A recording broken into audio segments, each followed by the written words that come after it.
Hey, what's going on everyone? I'm Pak and welcome to English with LinguaTrip. And in today's episode, we are going to finally figure out what's the difference between bored and boring. So stay tuned. Everything's in English. All you need to know. Alright, how did you learn to speak English? First of all, let's talk about adjectives. What are adjectives? Well, adjectives are words that tell us more information about nouns. Words that we use to describe a certain thing, person, idea, or whatever it is may be.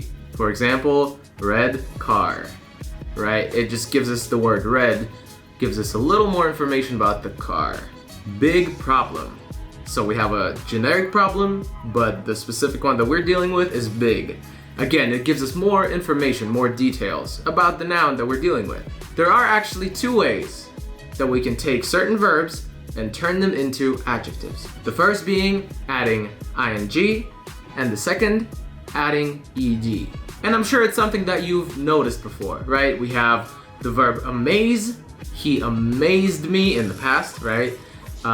He always tries to amaze me, right? As a verb, amaze, but we can say either amazing as an adjective or amazed, like I am amazed. And they are actually different. And based on which one you use, you will communicate a completely different idea.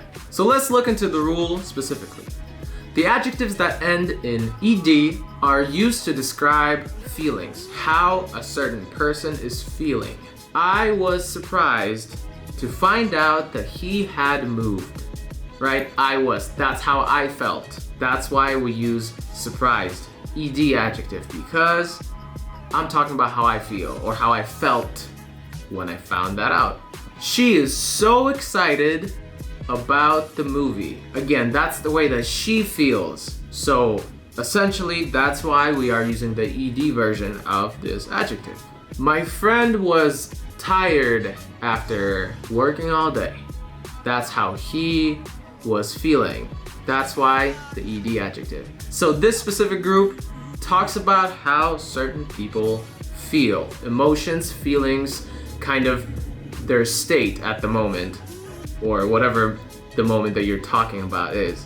Now the second group, the ing adjectives, they describe a different thing. They actually have nothing to do with how you feel. They actually describe the idea or the event, whatever causes you to feel how you feel. You basically describe things or situations. Let me give you some examples and let's compare them to the previous ones.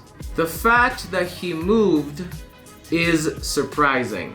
So this is the idea, the situation that's making me feel surprised. I was surprised to find out that he had moved. The fact that he moved is surprising.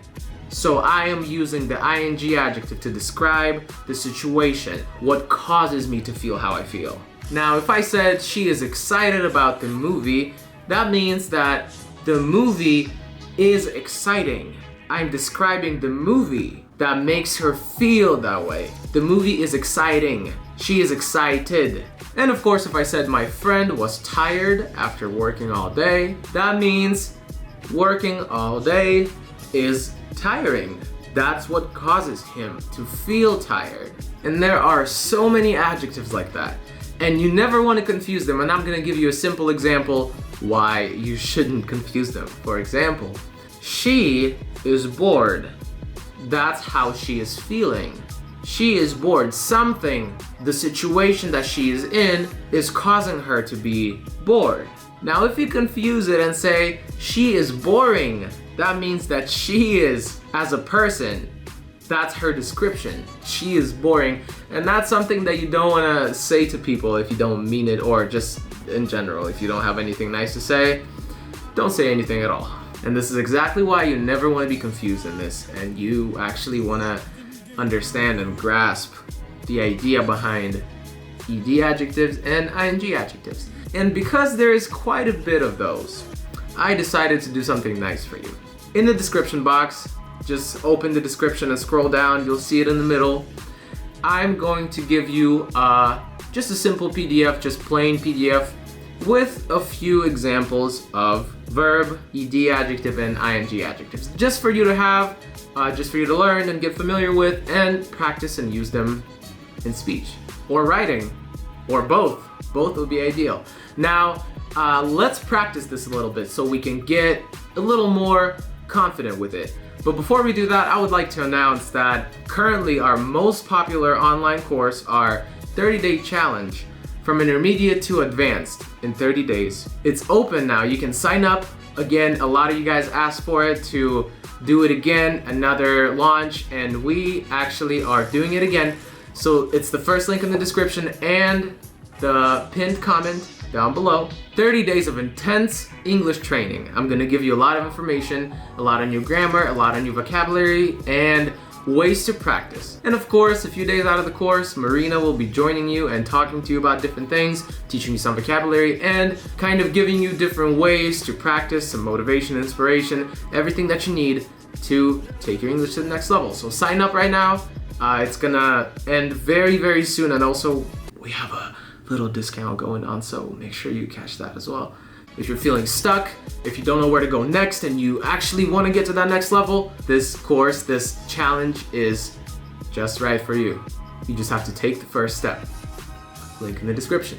Now let's practice. I'm going to give you a couple of questions and you have to answer for yourself, and at the end of this video we are going to check the answers. She is not very blank in sports.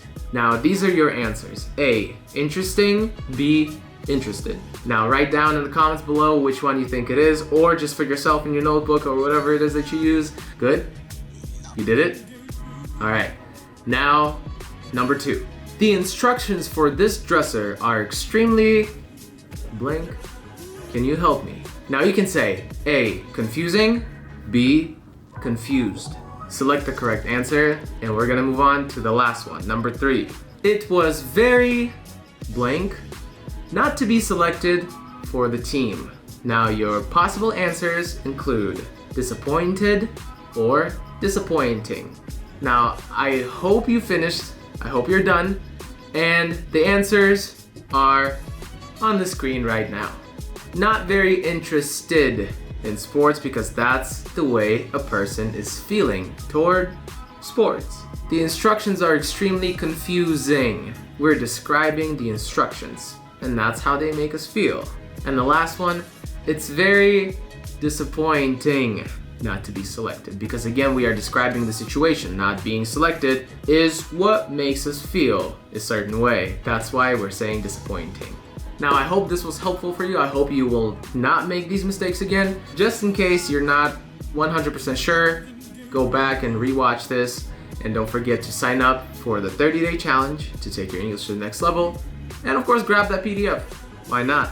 If you're new here, click right here to subscribe to the channel, because we are on the mission to help you improve your English and be more confident and free. And of course, check out some of our other videos. All right, you guys. See you in the next one.